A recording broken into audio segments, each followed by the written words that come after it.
This is a continuation of Thuvia, Maid of Mars, by Edgar Burroughs, comprising chapters 5 and 6. Chapter 5. The Fair Race. Downward along a smooth, broad floor led the strange tunnel, for such Carthoris was now convinced was the nature of the shaft he at first had thought but a cave. Before him he could hear the occasional low moans of the banth, and presently from behind came a similar uncanny note. Another banth had entered the passageway on his trail. His position was anything but pleasant. His eyes could not penetrate the darkness even to the distinguishing of his hand before his face, while the banths, he knew, could see quite well, though absence of light were utter. No other sounds came to his ears than the dismal, bloodthirsty moanings of the beast ahead and the beast behind. The tunnel had led straight, from where he had entered it beneath the side of the rock furthest from the unscalable cliffs, toward the mighty barrier that had baffled him so long. Now it was running almost level, and presently he noted a gradual ascent. The beast behind him was gaining upon him, crowding him perilously close upon the heels of the beast in front. Presently he should have to do battle with one or both. More firmly he gripped his weapon. Now he could hear the breathing of the banth at his heels. Not for much longer could he delay the encounter. Long since he had become assured that the tunnel led beneath the cliffs to the opposite side of the barrier, and he had hoped that he might reach the moonlit open before being compelled to grapple with either of the monsters. The sun had been setting as he entered the tunnel, and the way had been sufficiently long to assure him that darkness now reigned upon the world without. He glanced behind him. Blazing out of the darkness, seemingly not 10 paces behind, glared 2 flaming points of fire. As the savage eyes met his, the beast emitted a frightful roar, and then he charged. To face that savage mountain of onrushing ferocity, to stand unshaken before the hideous fangs that he knew were bared in slavering bloodthirstiness, though he could not see them, required nerves of steel, but of such were the nerves of Carthoris of helium. He had the brute's eyes to guide his point, and as true as the sword hand of his mighty sire, his guided the keen point to one of those blazing orbs, even as he leaped lightly to one side. With a hideous scream of pain and rage, the wounded banth hurtled, clawing past him. Then it turned to charge once more. But this time Carthoris saw but a single gleaming point of fiery hate directed upon him. Again the needle point met its flashing target. Again the horrid cry of the stricken beast reverberated through the rocky tunnel, shocking in its torture-laden shrillness, deafening in its terrific volume. But now, as it turned to charge again, the man had no guide whereby to direct his point. He heard the scraping of the padded feet upon the rocky floor. He knew the thing was charging down upon him once again, but he could see nothing. Yet, if he could not see his antagonist, neither could his antagonist now see him. Leaping, as he thought, to the exact center of the tunnel, he held his sword point ready on a line with the beast's chest. It was all that he could do, hoping that chance might send the point into the savage heart as he went down beneath the great body. So quickly was the thing over that Carthoris could scarce believe his senses as the mighty body rushed madly past him. Either he had not placed himself in the center of the tunnel, or else the blinded banth had erred in its calculations. However, the huge body missed him by a foot, and the creature continued on down the tunnel as though in pursuit of the prey that had eluded him. Carthoris, too, followed the same direction, nor was it long before his heart was gladdened by the sight of the moonlit exit from the long, dark passage. Before him lay a deep hollow, entirely surrounded by gigantic cliffs. The surface of the valley was dotted with enormous trees, a strange sight so far from a Martian waterway. The ground itself was clothed in brilliant scarlet sward, picked out with innumerable patches of gorgeous wild flowers. Beneath the glorious effulgence of the 2 moons, the scene was one of indescribable loveliness, tinged with the weirdness of strange enchantment. For only an instant, however, did his gaze rest upon the natural beauties outspread before him. Almost immediately they were riveted upon the figure of a great banth standing across the carcass of a new-killed thoat. The huge beast, his tawny mane bristling around his hideous head, kept his eyes fixed upon another banth that charged erratically hither and thither, with shrill screams of pain and horrid roars of hate and rage. Carthoris quickly guessed that the second brute was the one he had blinded during the fight in the tunnel, but it was the dead thoat that centered his interest more than either of the savage carnivores. The harness was still upon the body of the huge Martian mount, and Carthoris could not doubt but that this was the very animal upon which the green warrior had borne away Thuvia of Parth. But where were the rider and his prisoner? The Prince of Helium shuddered as he thought upon the probability of the fate that had overtaken. Human flesh is the food most craved by the fierce Barsoomian lion, whose great carcass and giant thews require enormous quantities of meat to sustain them. 2 human bodies would have but whetted the creature's appetite, and that he had killed and eaten the green man, and the red girl seemed only too likely to Carthoris. He had left the carcass of the mighty thoat to be devoured after having consumed the more toothsome portion of his banquet. Now the sightless banth in its savage, aimless charging and counter-charging had passed beyond the kill of its fellow, and there the light breeze that was blowing wafted the scent of new blood to its nostrils. No longer were its movements erratic. With outstretched tail and foaming jaws it charged straight as an arrow, for the body of the thoat and the mighty creature of destruction that stood with 4 paws upon the slate-gray side, waiting to defend its meat. When the charging banth was 20 paces from the dead thoat, the killer gave vent to its hideous challenge, and with a mighty spring leaped forward to meet it. The battle that ensued awed even the warlike Barsoomian. The mad rending, the hideous and deafening roaring, the implacable savagery of the blood-stained beasts held him in the paralysis of fascination, and when it was over and the 2 creatures, their heads and shoulders torn to ribbons, lay with their dead jaws still buried in each other's bodies, Carthoris tore himself from the spell only by an effort of the will. Hurrying to the side of the dead thoat, he searched for traces of the girl he feared had shared the thoat's fate, but nowhere could he discover anything to confirm his fears. With slightly lightened heart he started out to explore the valley, but scarce a dozen steps had he taken when the glistening of a jeweled bauble lying on the sward caught his eye. As he picked it up, his first glance showed him that it was a woman's hair ornament, and emblazoned upon it was the insignia of the royal house of Parth. But sinister discovery, blood still wet, splotched the magnificent jewels of the setting. Carthoris half choked as the dire possibilities which the thing suggested presented themselves to his imagination, yet he would not believe it. It was impossible that that radiant creature could have met so hideous an end. It was incredible that the glorious Thuvia should ever cease to be. Upon his already jewel-encrusted harness, to the strap that crossed his great chest beneath which beat his loyal heart, Carthoris, Prince of Helium, fastened the gleaming thing that Thuvia of Parth had worn, and wearing, had made holy to the Heliumite. Then he proceeded upon his way into the heart of the unknown valley. For the most part the giant trees shut off his view to any but the most limited distances. Occasionally he caught glimpses of the towering hills that bounded the valley upon every side, and though they stood out clear beneath the light of the 2 moons, he knew that they were far off, and that the extent of the valley was immense. For half the night he continued his search, until presently he was brought to a sudden halt by the distant sound of squealing thoats. Guided by the noise of these habitually angry beasts, he stole forward through the trees until at last he came upon a level, treeless plain, in the center of which a mighty city reared its burnished domes and vividly colored towers. About the walled city the red man saw a huge encampment of the green warriors of the dead sea bottoms, and as he let his eyes rove carefully over the city he realized that here was no deserted metropolis of a dead past. But what city could it be? His studies had taught him that in this little explored portion of Barsoom the fierce tribe of Turquoisian green men ruled supreme, and that as yet no red man had succeeded in piercing to the heart of their domain to return again to the world of civilization. The men of Turquoise had perfected huge guns with which their uncanny marksmanship had permitted them to repulse the few determined efforts that nearby red nations had made to explore their country by means of battle fleets of airships. That he was within the boundary of Turquoise Carthoris was sure, but that there existed there such a wondrous city he never had dreamed, nor had the chronicles of the past even hinted at such a possibility, for the Turquoisians were known to live, as did the other green men of Mars, within the deserted cities that dotted the dying planet, nor ever had any green horde built so much as a single edifice, other than the low-walled incubators where their young are hatched by the sun's heat. The encircling camp of green warriors lay about 500 yards from the city's walls. Between it and the city was no semblance of breastwork or other protection against rifle or cannon fire, yet distinctly now in the light of the rising sun Carthoris could see many figures moving along the summit of the high wall and upon the rooftops beyond. That they were beings like himself he was sure, though they were at too great distance from him for him to be positive that they were red men. Almost immediately after sunrise the green warriors commenced firing upon the little figures upon the wall. To Carthoris' surprise the fire was not returned, but presently the last of the city's inhabitants had sought shelter from the weird marksmanship of the green men, and no further sign of life was visible beyond the wall. Then Carthoris, keeping within the shelter of the trees that fringed the plain, began circling the rear of the besiegers' line, hoping against hope that somewhere he would obtain sight of Thuvia of Parth, for even now he could not believe that she was dead.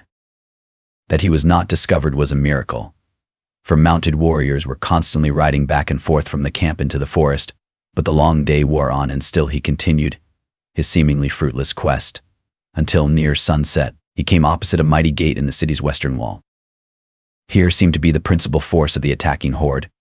Here a great platform had been erected whereon Carthoris could see squatting a huge green warrior, surrounded by others of his kind.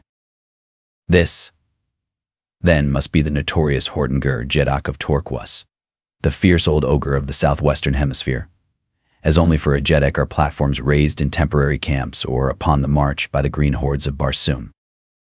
As the Heliumite watched, he saw another green warrior push his way forward toward the rostrum.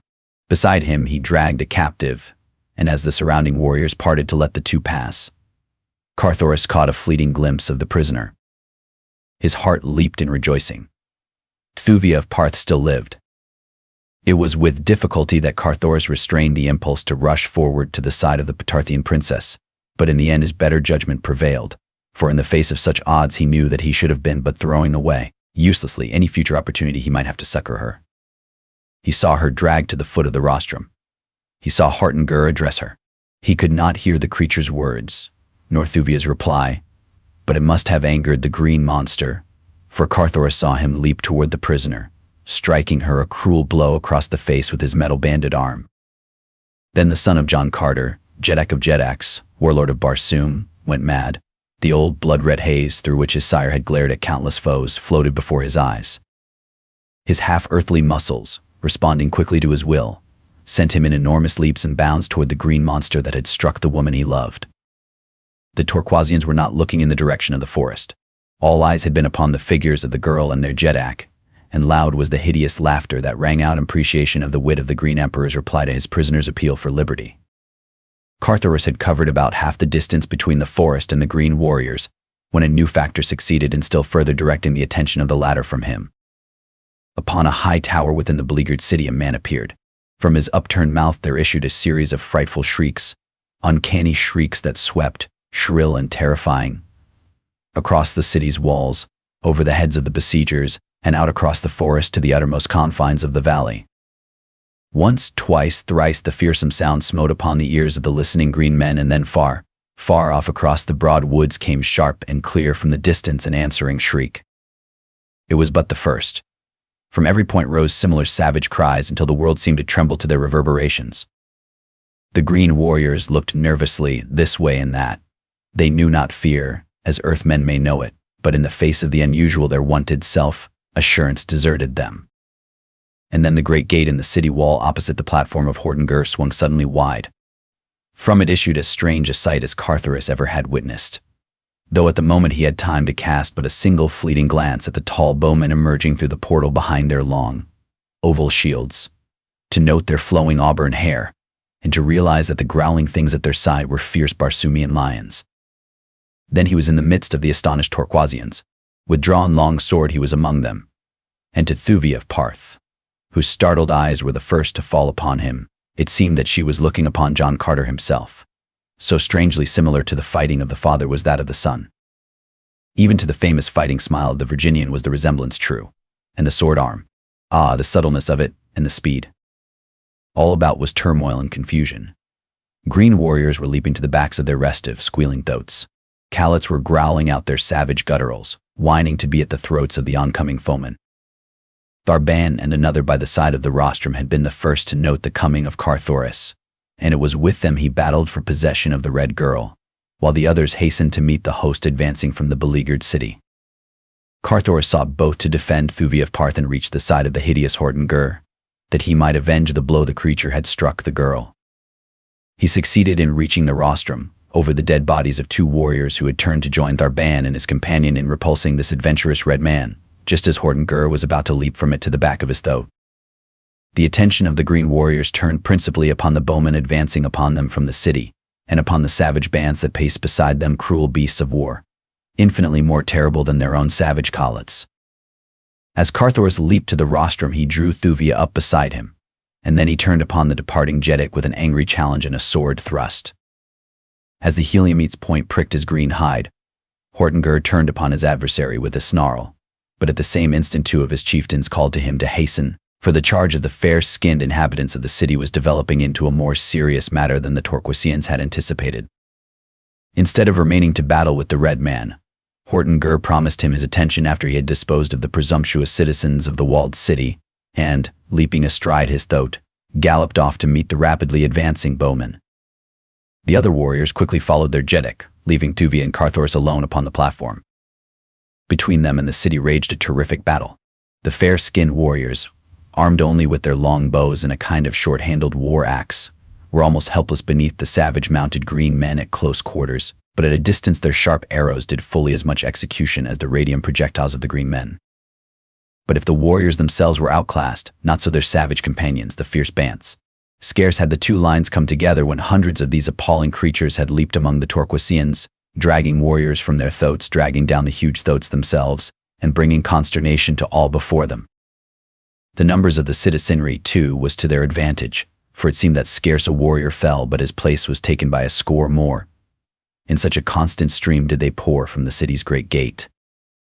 And so it came, what with the ferocity of the bands and the numbers of the bowmen, that at last the Torquasians fell back, until presently the platform upon which stood Carthoris and Thuvia lay directly in the center of the fight. That neither was struck by a bullet or an arrow seemed a miracle to both, but at last the tide had rolled completely past them, so that they were alone between the fighters and the city, except for the dying and the dead, and a score or so of growling bands, less well-trained than their fellows, who prowled among the corpses seeking meat. To Carthoris the strangest part of the battle had been the terrific toll taken by the bowmen with their relatively puny weapons. Nowhere that he could see was there a single wounded green man, but the corpses of their dead lay thick upon the field of battle. Death seemed to follow instantly the slightest pinprick of a bowman's arrow, nor apparently did one ever miss its goal. There could be but one explanation: the missiles were poison-tipped. Presently the sounds of conflict died in the distant forest. Quiet reigned, broken only by the growling of the devouring bants. Carthoris turned toward Thuvia of Parth. As yet neither had spoken. "Where are we, Thuvia?" he asked. The girl looked at him questioningly. His very presence had seemed to proclaim a guilty knowledge of her abduction. How else might he have known the destination of the flyer that brought her? "Who should know better than the Prince of Helium?" she asked in return. "Did he not come hither of his own free will?" "From Anther I came voluntarily upon the trail of the green man who had stolen you, Thuvia," he replied. "But from the time I left Helium until I awoke above Anther, I thought myself bound for Parth."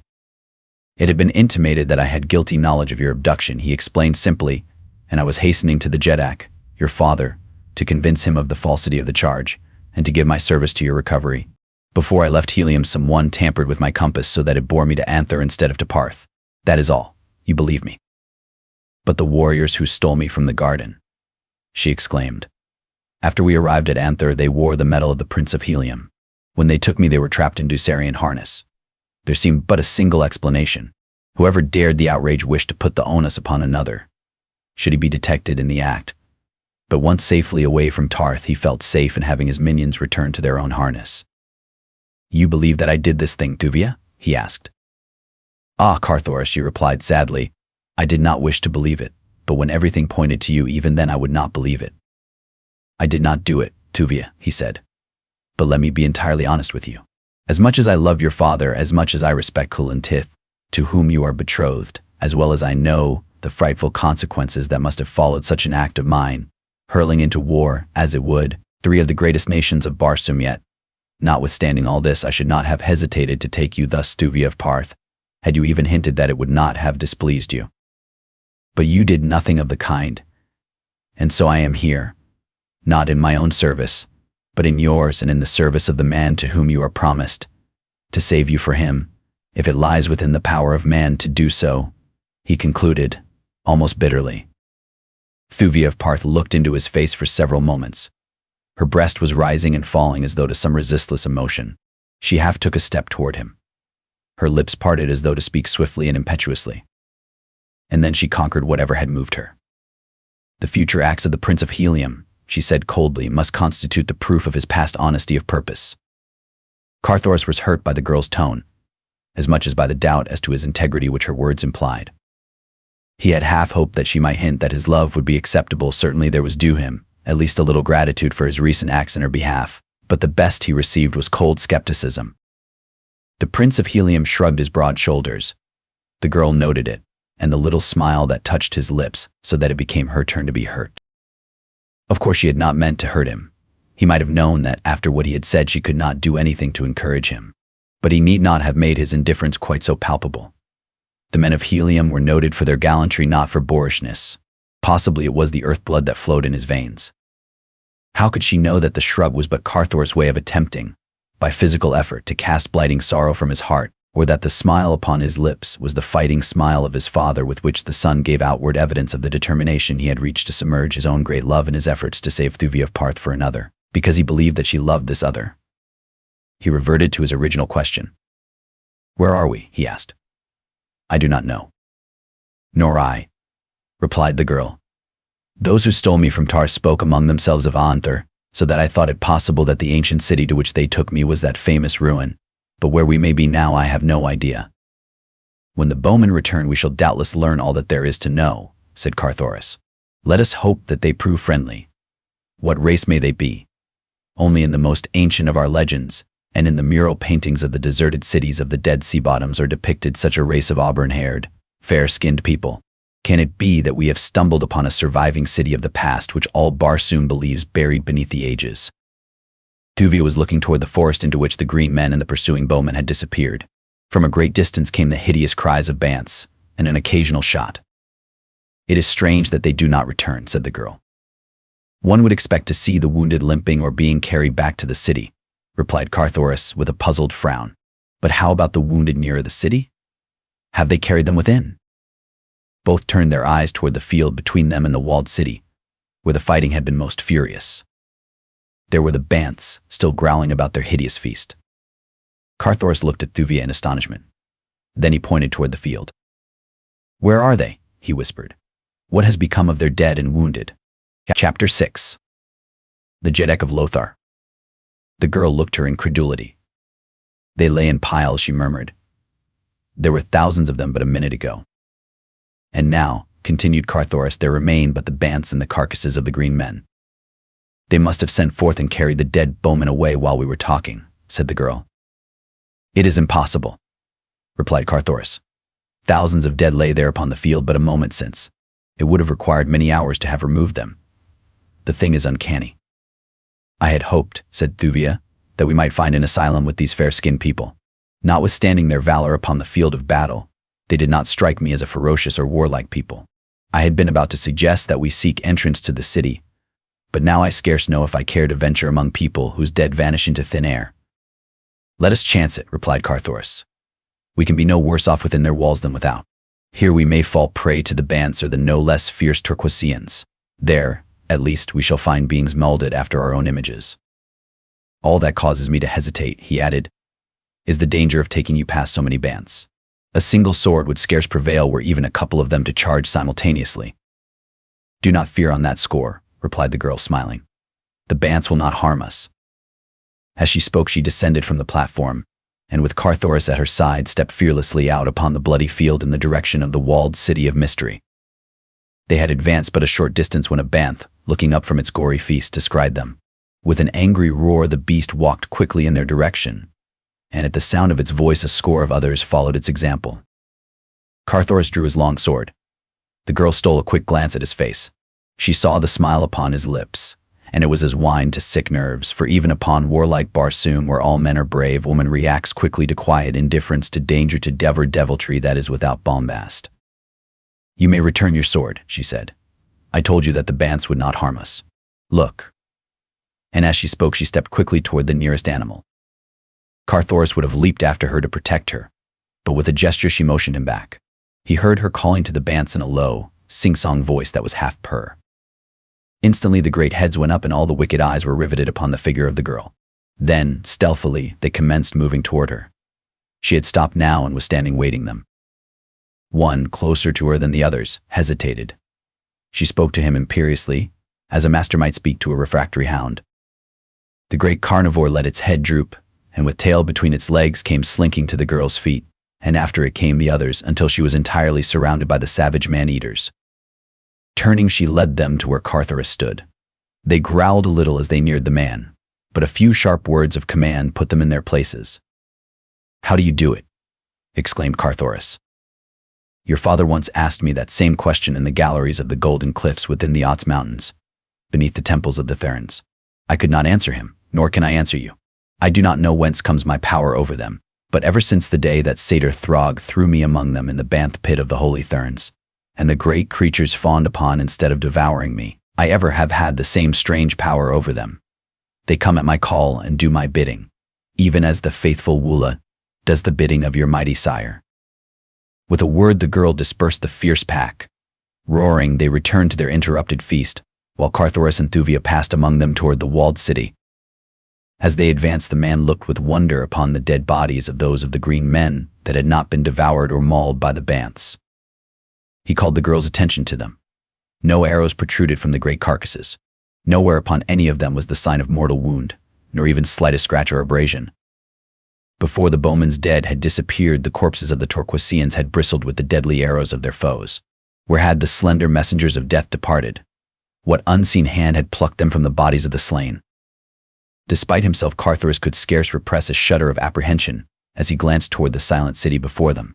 No longer was sign of life visible upon wall or rooftop. All was quiet, brooding, ominous quiet. Yet he was sure that eyes watched them from somewhere behind that blank wall. He glanced at Thuvia. She was advancing with wide eyes fixed upon the city gate.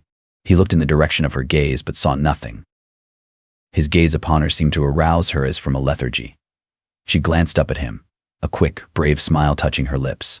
And then, as though the act was involuntary, she came close to his side and placed one of her hands in his. He guessed that something within her that was beyond her conscious control was appealing to him for protection. He threw an arm about her, and thus they crossed the field. She did not draw away from him.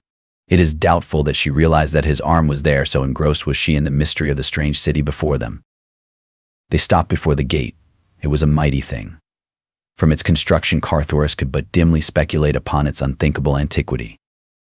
It was circular, closing a circular aperture, and the Heliumite knew from his study of ancient Barsumian architecture that it rolled to one side, like a huge wheel, into an aperture in the wall. Even such world-old cities as ancient Aether were as yet undreamed of when the races lived that built such gates as these. As he stood speculating upon the identity of this forgotten city, a voice spoke to them from above. Both looked up. There, leaning over the edge of the high wall, was a man. His hair was auburn, his skin fairer even than that of John Carter, the Virginian. His forehead was high, his eyes large and intelligent. The language that he used was intelligible to the two below, yet there was a marked difference between it and their Barsumian tongue. "Who are you?" he asked. "And what do you here before the gate of Lothar?" "We are friends," replied Carthoris. "This be the Princess Thuvia of Parth, who was captured by the Torquasian horde. I am Carthoris of Helium, Prince of the House of Tardos Mors, Jeddak of Helium, and son of John Carter, Warlord of Mars, and of his wife, Dija Thoris." "Tarth?" repeated the man. "Helium." He shook his head. "I never have heard of these places, nor did I know that there dwelt upon Barsum a race of thy strange color. Where may these cities lie, of which you speak? From our loftiest tower we have never seen another city than Lothar." Carthoris pointed toward the northeast. "In that direction lie Helium and Parth," he said. "Helium is over 8,000 haads from Lothar, while Parth lies 9,500 haads northeast of Helium. 1. Still the man shook his head. "I know of nothing beyond the Lotharian hills," he said. "Naught may live there beside the hideous green hordes of Torquas. They have conquered all Barsum except this single valley in the city of Lothar. Here we have defied them for countless ages, though periodically they renew their attempts to destroy us. From whence you come I cannot guess, unless you be descended from the slaves the Torquasians captured in early times when they reduced the outer world to their vassalage, but we had heard that they destroyed all other races but their own." Carthoris tried to explain that the Torquasians ruled but a relatively tiny part of the surface of Barsum, and even this only because their domain held nothing to attract the red race, but the Lotharian could not seem to conceive of anything beyond the valley of Lothar, other than a trackless waste peopled by the ferocious green hordes of Torquas. After considerable parleying, he consented to admit them to the city, and a moment later the wheel-like gate rolled back within its niche, and Thuvia and Carthoris entered the city of Lothar. All about them were evidences of fabulous wealth. The facades of the buildings fronting upon the avenue within the wall were richly carven, and about the windows and doors were ofttimes set foot-wide borders of precious stones, intricate mosaics, or tablets of beaten gold bearing bas-reliefs depicting what may have been bits of the history of this forgotten people. He with whom they had conversed across the wall was in the avenue to receive them. About him were 100 or more men of the same race. All were clothed in flowing robes, and all were beardless. Their attitude was more of fearful suspicion than antagonism. They followed the newcomers with their eyes, but spoke no word to them. Carthoris could not but notice the fact that though the city had been but a short time before surrounded by a horde of bloodthirsty demons, yet none of the citizens appeared to be armed, nor was there sign of soldiery about. He wondered if all the fighting men had sallied forth in one supreme effort to rout the foe, leaving the city all unguarded. He asked their host. The man smiled. "No creature other than a score or so of our sacred bands has left Lothar today," he replied. "But the soldiers, the bowmen," exclaimed Carthoris. "We saw thousands emerge from this very gate, overwhelming the hordes of Torquas and putting them to rout with their deadly arrows and their fierce bands." Still the man smiled his knowing smile. "Look," he cried, and pointed down a broad avenue before him. Carthoris and Thuvia followed the direction indicated, and there, marching bravely in the sunlight, they saw advancing toward them a great army of bowmen. "Ah," exclaimed Thuvia, "they have returned through another gate, or perchance these be the troops that remain to defend the city." Again the fellow smiled his uncanny smile.